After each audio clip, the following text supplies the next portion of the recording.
समस्ते जानिछन्ति महाभारत युद्ध पूर्व भगवान श्रीकृष्ण अर्जुन को गीताज्ञान देइथिले, किंतु बहुत कम लोक जानिथिबे युद्ध परे मध्य भगवान श्रीकृष्ण अर्जुन को उपदेश देइथिले, जहाकू अनुगीता कहा जाए। समस्तंक घरे श्रीमद् भगवत गीता निश्चय थिबो, किंतु सनातन धर्म रे 50 रु अधिक गीता रही। जेतेबेले भक्त धर्म संकटरे पड़े सेतेबेले भगवान कौनसी ना कौनसी माध्यम रे उपदेश देइछन्ति।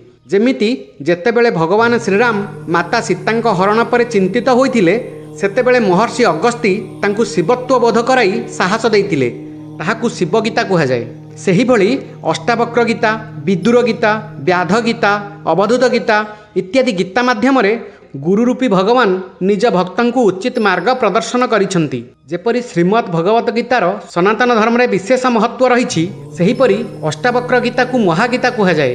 आजिर भिडियो रे महर्षि अष्टावक्रंकर महान सिद्धांत विषय रे जानिबा। जय पतित पावन जगन्नाथ, जय सनातन। आपण देखुछन्ति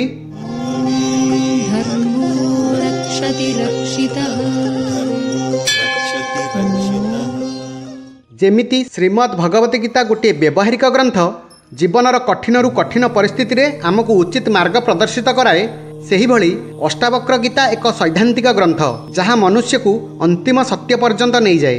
प्रथमे आसंतु जानिबा महर्षि अष्टावक्रंक विषय रे। महर्षि अष्टावक्र शरीरर 8 स्थान रे विकलांग थिले, सेथिपई तांकु अष्टावक्र कहा जाए। अष्टावक्र हेबा पछरे एक कहानी रही। थरे महर्षि अष्टावक्र निज पितांकु तांक कर्मकांड एवं भंडामी देखि तांकु कहिले, ज्ञान आपणकर अंतर्मन रे अछि, आपणकु निज भितर खोजिबा उचित। सेथिपई तांक पिता रागी जाइथिले एवं तांकु अभिशाप देइथिले, जहा द्वारा तांक शरीर रे 8 स्थान रे विकलांग होई जाइथिला। किंतु विकलांग हेबा सत्वे से परम ज्ञानी होइथिले। 10 वर्ष बयसरु से परम सत्य को उपलब्धि करथिले, कारण अष्टावक्र गीतारे महाराज जनकंग प्रश्नर उत्तर देबा बेलकु तांकु मात्र 12 वर्ष बयस होइथिला। आसंतु अष्टावक्र गीतारु आमको कौन शिक्षा मिले ताहा आलोचना करिबा। आमे स्वतंत्र हेबा पई अनेक किछि काम करंती, चाकरी बदलंती, चाकरी रे मन लागेनी जदि बिजनेस करंती, सेथिरे जदि स्वाधीन बोली अनुभव न हुए तो समाज सेवा करंती, किंतु एही समस्त स्थान रे आमको स्वतंत्रता मिली न थाए। अष्टावक्र गीता 11 अध्याय बा ज्ञानाष्टक अनासक्तिर महत्व अति सुंदर भाव प्रतिपादन करा जाइछि। जदि मनुष्य स्वतंत्र हेबाकु चाहे तेबे किपरि समस्त आसक्ति को वर्जन करिबो ताहा वर्णित रहिछि। 11 अध्यायर प्रथम सूत्र रे कहा जाइछि, भावाभाव विकारश्च स्वभावादिति निश्चयी निर्विकारो गतक्लेशः सुखे नैवोपसाम्यति। अर्थात जेउ व्यक्ति जानी जाए संसार रे जहा घटित हुए एवं जहा घटित हुए नहीं ताहा प्रकृतिर विकार, यह स्वभाव उत्पन्न हुए एवं सेथिरु मुक्त हो जाए, अर्थात विकार रहित हो जाए, ताहाको प्रकृत स्वतंत्रता कहा जाए। एवं से वास्तव में स्वतंत्र। सृष्टि एवं तार क्रियाकलाप वास्तव में प्रकृतिर विकार। वस्तुर अवस्थिति हेबा एवं अवस्थिति न हेबा समस्त हेउछि विकार। यह प्रकृति रे घटित हेउथाए। बाहरु देखिले प्रकृति आमको चैतन्य बोध हुए, लागे सबकिछि प्रकृति करुछि, किंतु प्रकृति हेउछि जड़। जहा किछि प्रकृति करे से सबु चैतन्य शक्तिर सानिध्य करे। एथिरु स्पष्ट हुए जे जदिओ प्रत्येक पदार्थर मूल प्रकृति अछि, किंतु प्रकृतिर मूल अन्य एक चेतना ही रही एवं चेतना बिना प्रकृति किछि करि पारे नाही। तेणु जहाँ भी किछि विकार सबु प्रकृति रे हुए, चेतना रे हुए नाही। सेथिपई जे प्रकृति को पार करि जाए, चेतना को बुझी जाए, से विकार शून्य हो जाए। एही अध्यायर 8म सूत्र रे महर्षि अष्टावक्र कहन्ति, चेतना बिना जेउ संसार अछि ताहा मिथ्या, एक भ्रम। शरीर इंद्रिय ठू आरंभ करी बाहर जहाँ भी दृश्य मान हेउछि समस्त हेउछि मिथ्या भ्रम। आपण जेते भी भल काम करंतु, गरीबंक सेवा करंतु, पूजा भक्ति करंतु, आपण सेतेबेल पर्यंत स्वतंत्र नुहंती जेतेबेल जाए आपण प्रकृति को पार करि नाहंती। सेथिपई वास्तविक स्वतंत्रता केवल अनासक्त द्वारा संभव। 15 अध्यायर 12 सूत्र रे महर्षि अष्टावक्र कहन्ति, तात चिन्मात्र रूपोसी न ते भिन्नमिदं जगत् अतः कस्य कथं कुत्र हेयो पादेय कल्पना। अर्थात हे राजा जनक, तुमे चैतन्य, तुमठू एही संसार एवं तुमे एही संसार ठू भिन्न नुहे। तेणु कौन ग्रहण करिबी एवं कौन ग्रहण करिबी नाही एहा तुमे काहींकी भाबुछ। जेपरि जणे माँ पक्षरे केउ शिशु को पालिबी केउ शिशु को पालिबी नाही एपरि भेद रखे नाही, सेहीपरि एही संसार तुमर। सेतिरु कौन ग्रहण करिबी कौन ग्रहण करिबी नाही, केउ सुख को ग्रहण करिबी केउ दुख को त्याग करिबी, एपरि द्वंद्व रे पड़िबा उचित नुहे।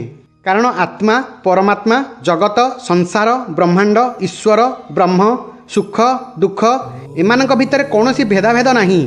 तत्व गोटिए ताहा हेउची चैतन्य जहाँकि तुमे निजे जहाँकु आत्मार दर्शन हो जाए आत्मार ज्ञान हो जाए से संसार को गोटिए तत्व देखे जहाँकु भिन्न भिन्न जिनिस देखा जाए एवं से आसक्त हुए से मायारे पड़ जाए।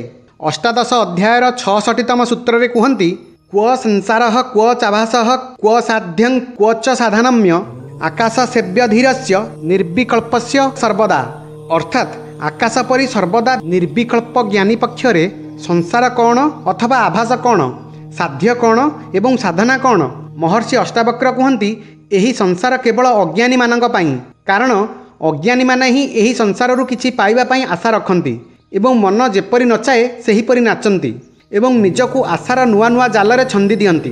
किंतु जेहेतु ज्ञानीर मन शांत होइथाए तांको मन उपरे आशा किंबा लौकिक उपलब्धिर बोझ रही न थाए सेथिपाई सुख दुख हानि लाभ प्रेम ईर्षार अनुभूति हुए नहीं। गोटिए अनुभूति होइथाए ताहा हेउची आत्मार जहाँ से करि सारिछंती। सुख दुख हानि लाभ प्रेम ईर्षा ए सबु मन द्वारा रचित एक खेल। जेते जेते भौतिक दुनिया पछरे गोड़ाइबे सेतिकी मन अशांत होई चलिबो। मन को अतिक्रम करी चेतना स्वरूप को जानीगले मन पूर्ण शांत हो जाए। दशम अध्यायर प्रथम सूत्र ऋषि अष्टावक्र कहती विहाय वैरिण्यं काममर्थं चानर्थसंकुलम धर्ममप्येतयो हेतुं सर्वत्राणादरं कुरु। अर्थात तुमे शत्रुरूपी काम अनर्थकारी अर्थ को त्याग कर एवं यही दुईंकर कारण रूपी धर्म को मध्य त्याग कर यही समस्त को उपेक्षा कर। आमे समस्ते जानिछे सनातन धर्म रे चारि पुरुषार्थ रही धर्म अर्थ काम एवं मोक्ष। एथिरे धर्म अर्थ एवं कामर समन्वय आमको मोक्ष मिलता है।